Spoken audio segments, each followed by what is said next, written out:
My love for social media all began when I became a content creator, and I've been one for about 6 years now. And I've made a lot of mistakes along the way, but I've also learned a lot of lessons, which is why I want to do this video today to talk about 10 things I wish I knew before I became a content creator.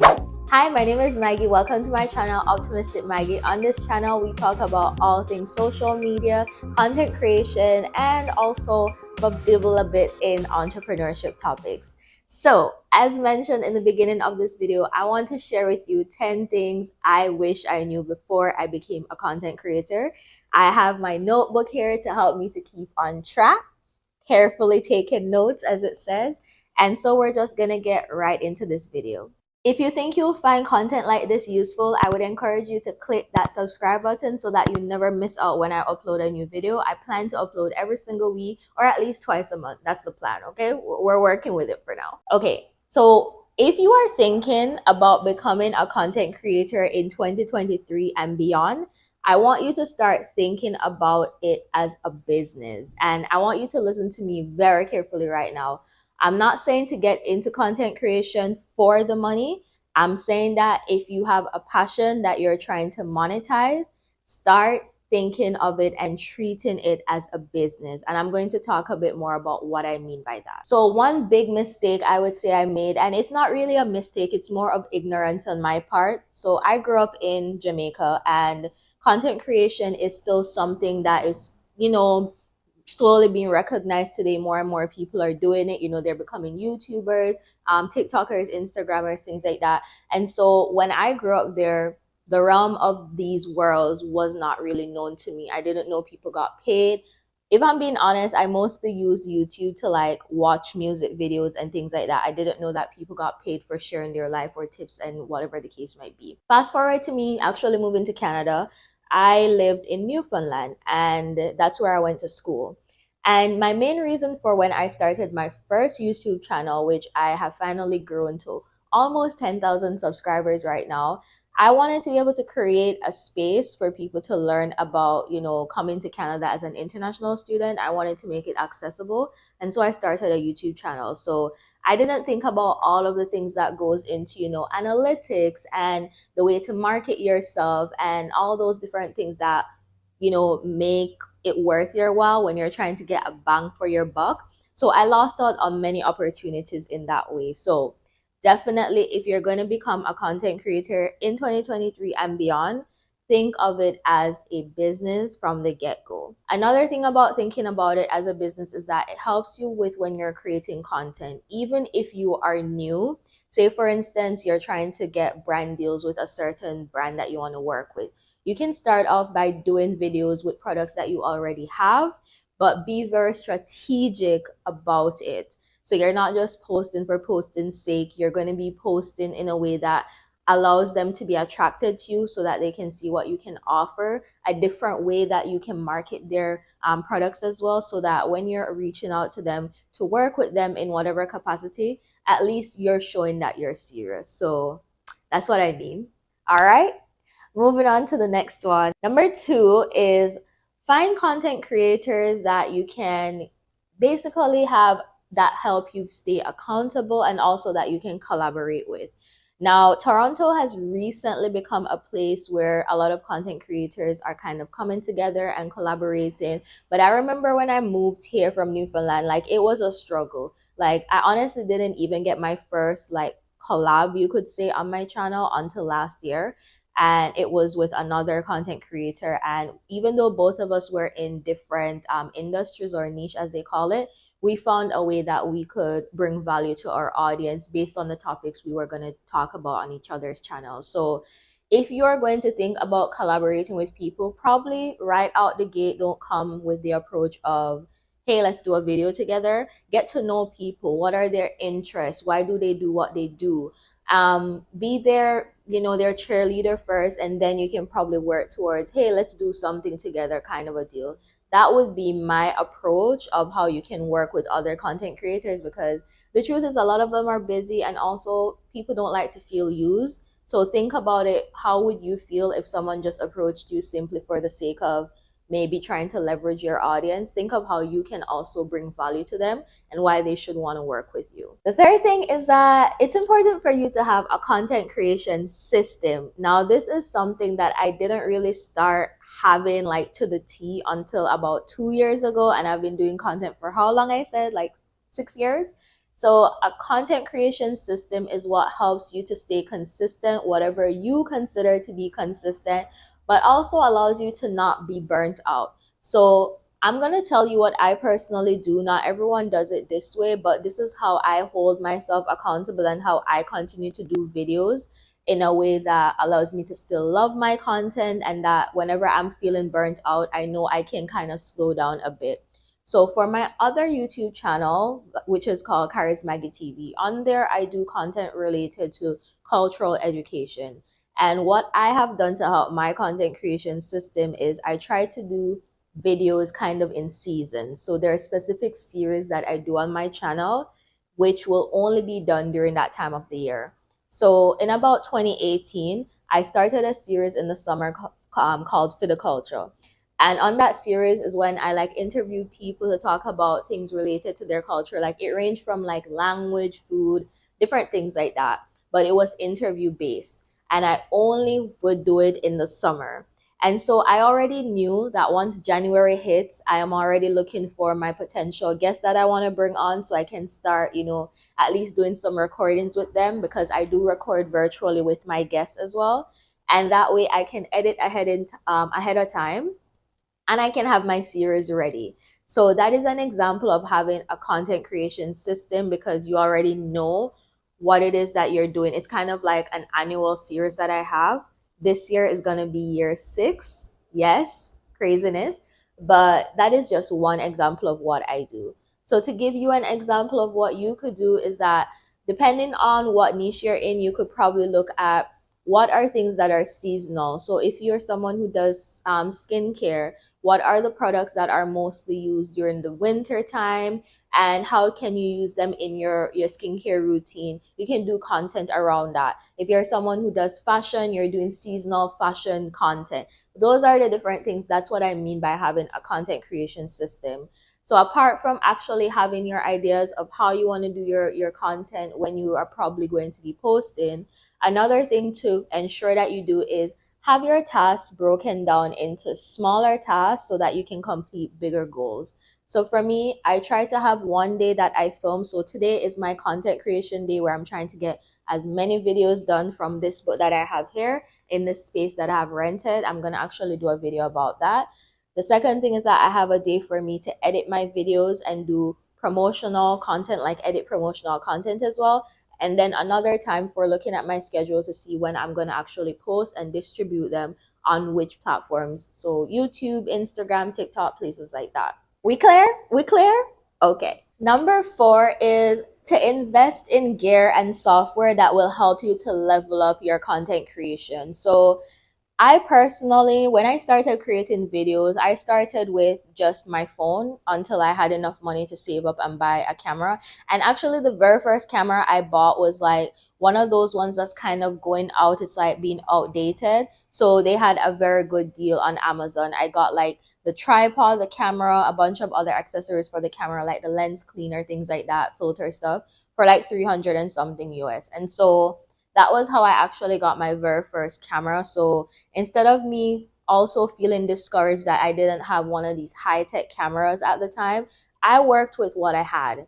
And that's probably like the secondary point to this one is work with what you have and then build on it. You don't have to have the fanciest camera. The camera isn't the thing that is necessarily going to make or break your content. It's probably about what topic you're talking about, the way you convey your message across to your audience, the unique way you do your content, different things like that you need to factor in, because it's so much more than just the camera equipment.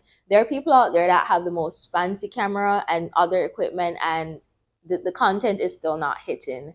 So for myself, I actually invested in camera gear, or I should say content gear, like over a span of 4 years. I like slowly bought things. So I would buy a camera, then A couple years later, I bought a new camera. So now I have a camera, a Canon SL2, which is my very first DSLR camera. I'm hoping to upgrade it soon because, the content is getting very competitive out here. People are having cameras out here that be looking like, oof.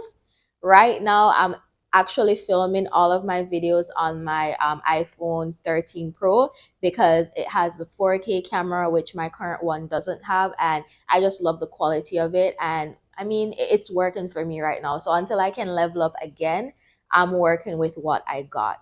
Some other things that I invested in was like software. This is something that can also help to save you a lot of time. So I got subscriptions like Canva to help me with, making promotional content for my social media, also for helping me to make content just promotional or educational around my content. I also invested in subscriptions like Epidemic Sound. So this is something that I recently invested in because I kind of got tired of the music that was available to me on the YouTube free music library. I wanted it to have a bit more and also to be able to use the music anywhere else. So with Epidemic Sound, I'm able to just connect my social media platforms that I most likely will use the music in, and that way I don't get copyright strike. So if you're thinking about using Epidemic Sound, I have a link in my description box, my affiliate link that you can use for, you can get 1 month free using it. Try it out, see what you like. What I really like about it is how vast their library is. It's so huge. You can never run out of music, and chances of you using the same thing as someone else, like it's very slim because the library is so large. A third thing that I would say I invested in is like editing software. So what I use to edit my videos, whether it's on my phone and also on my desktop for like longer form videos, such as this YouTube video. So just make a list of camera gear or software that you would like to use that you think would help to level up your content creation. I will probably do a video at another time talking about all the software that I use just to break it down into more details for you. But make that list and then work towards buying or paying for them just so it can help your content creation journey be a bit easier. The fifth thing, which is something I started doing recently, is to research group and resources out there that can help to support me as a content creator. So this can be grants or accelerator programs, anything like that that can help you to get insider information within the industry that you probably can't really get from just a YouTube video. Because I was definitely going to YouTube University for years, and at some point there are certain things that you can't really get on YouTube. You have to get things specific to where you live and what's afforded to you based on also the kind of content that you make. So I am a video content creator, and I recently found out about grant programs that are available in Ontario, and one of which I will be applying for to help me to develop a web series. So on my other YouTube channel, last year I self-funded a food docu-series,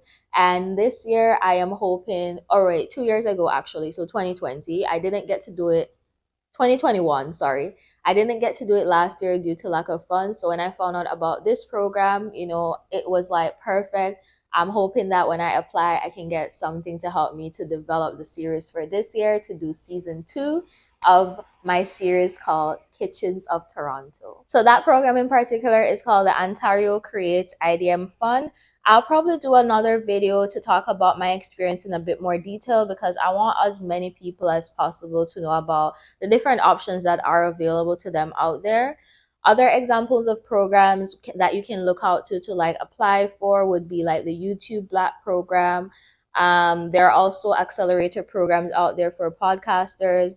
HubSpot actually released one, and I actually applied and I made it to round 2, but I didn't make the final cut, but it was just so good to know that I did make it to the second level, that I have something going. I just need to be a bit more consistent with it. Another group that I'm in mainly for podcasters is called Women of Color Podcasters. And it's basically like an accountability group and resource hub all in one. You can get resources for like grants that are available, for new gear that you can use, for new software. All these different things are available, and it's like a community to meet other podcasters as well. And lastly, I recently joined the Web Series of Canada. I got a membership that it can just help me know a bit more about all of these resources available, because as a video content creator, web series has been something that I've been doing for the past 2 years, I would say. So as much as possible, whatever resources are out there to help me to kind of take this content creator thing a bit more seriously, I am here for it. So look out for future videos though. Let me know which ones you're interested in, and I'll see if I can do a full length video on it for you. The seventh thing, oh my gosh, and I want us to preach this for the rest of 2023 and beyond: protect your mental health. Now, this is something that I don't regret doing. When I just moved to Toronto, I actually, for my sanity, took I think it was 7 or 8 months break from creating videos on my YouTube channel. And that time I was using mainly to build my career and like network, because I had just moved to Toronto. I didn't really know exactly what I wanted to do. What I went to school for isn't what I was doing for work. And so when I just moved, I saw it a bit impossible for me to be doing content and finding time to network and also working a very tedious job. So I took that time to just woosah a bit. And even though, yes, my channel would have suffered for it at some point, I worked on getting my channel back up and active, and I really don't regret it.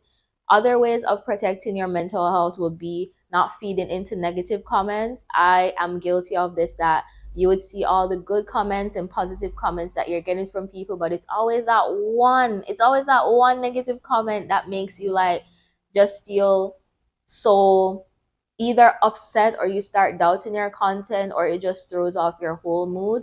Let us not allow that to happen. Avoid burnout. So I talked about creating a content creation system.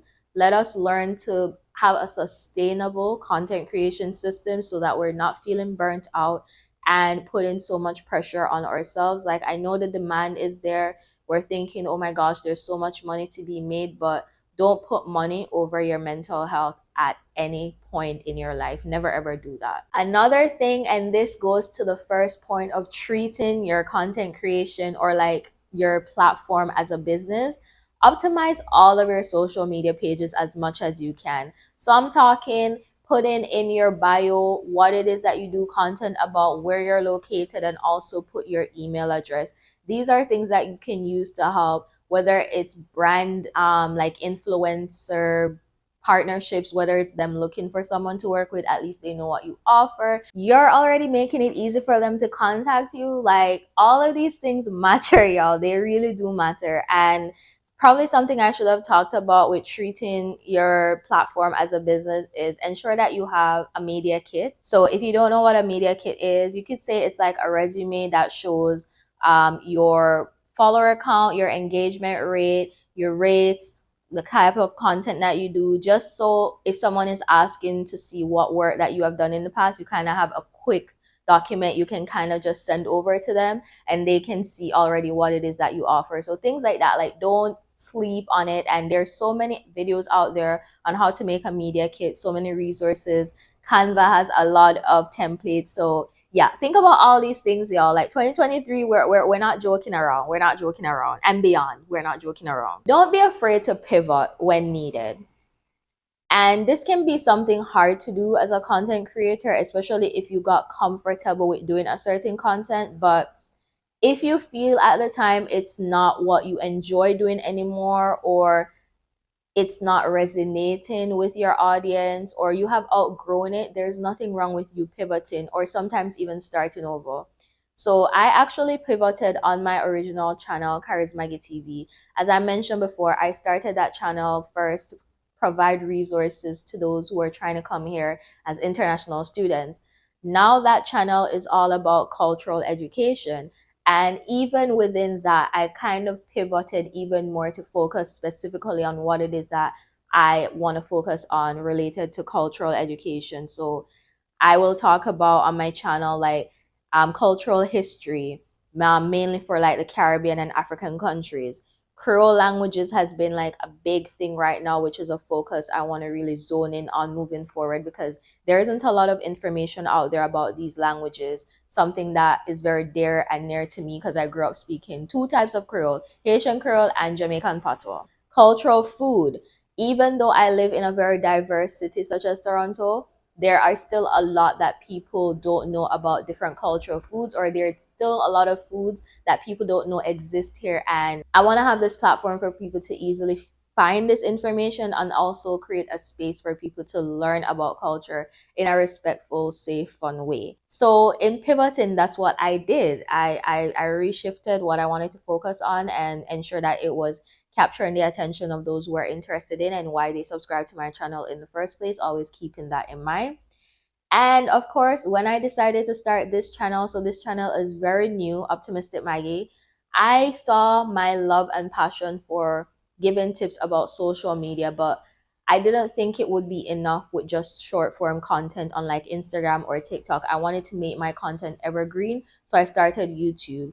And I didn't want to just do social media because, as I said, my love for social media started because I was a content creator first. So I wanted to create a space to talk about all of these things that I feel make me up as a person. My desires, my passion has to do with all of these things. So I created this channel for it, and I named it Optimistic Maggie, so that if I wanted to pivot and not talk about these things anymore at some point, I have the choice to do that as well. So yeah, never be afraid to pivot when you need to, or even start over when it seems fit. All right, y'all, we're almost finished. I didn't think this would be so long, but yeah. Number 9 is understand that not all content is treated equally. Do you all need me to repeat that? Not all content is treated equally. And this is something that I want everyone to know, because there is a lot of lie. There are a lot of lies out there being spread about how each content has the potential to be. Like, not every content is going to be lucrative in the same way. And I'm going to share with you why I say this. This is not me saying this for saying its sake. I'm saying it based off people who have even said it to me. So when you look at the content creation industry right now, some top industries that you will see is entrepreneurship, anything related to marketing, real estate, finance content. The ones that tend to not make as much money, so that means whether you're trying to monetize it on YouTube or even brand deals, like a lot of brand deals for certain niches don't pay as much either. When we're talking about hair and beauty, those would be the ones that fit into that category. And those can also be the most expensive, because in order for you to sometimes make these type of content for your audience, you have to be buying the things out of your own money to then create the content. So imagine you trying to approach the brand and asking them to work with you, and sometimes they want to play in your face with the budget that they're giving you. Some people will get everything that they ask for, and others won't get what they ask for. And this is an issue within the content creation space as well, that is probably a discussion for another day. But I just want you to also, when you're thinking about becoming a content creator, look at, is it also lucrative? Because if it's not, you need to find ways and be strategic of how you're going to monetize it, whether that's through affiliate links, whether that's through creating courses. If you know you're not going to be paid a huge amount from brand partnerships, you need to be finding other ways that you can monetize your content to make up for areas that it doesn't really pay the bang for the buck. All right, cool. Last point, and this is probably the most important one I want you to leave away with when you finish watching this video, if you've made it this far. Never sell your soul for money. This is something that I feel like not enough people talk about in the content creation space. There are too many videos that I saw last year with people who did certain partnerships with like cryptocurrencies, and they knew that it was unethical, but because they were getting paid a certain amount of money, they did the brand deal anyways, and marketed this product to their audience. You need to remember that when you become a content creator, your platform is your reputation. People who follow you because they trust you. If they buy a product because you say to buy it, it's because they also trust your word. So if you're going to sell your soul for money, just know that you have to be ready for the repercussions of losing your reputation as well, that people won't ever trust anything that you ever say, and you can possibly lose out opportunities of working with brands in the future just because of that one bag that you wanted to chase. Well, If you have made it this far in this video, thank you so much for watching. If you found it helpful, again, please subscribe, turn on your bell notifications so you don't miss when I upload a new video. And also, if you have any topics related to content creation that you would like to see me do a video about, please comment it below. I did promise in this video there were certain topics that I mentioned that I would do more lengthy videos about, mainly related to like resources for content creators, like groups and things like that. So let me know if there's anything else you want to see a video about. And I will see you in the next video. Bye.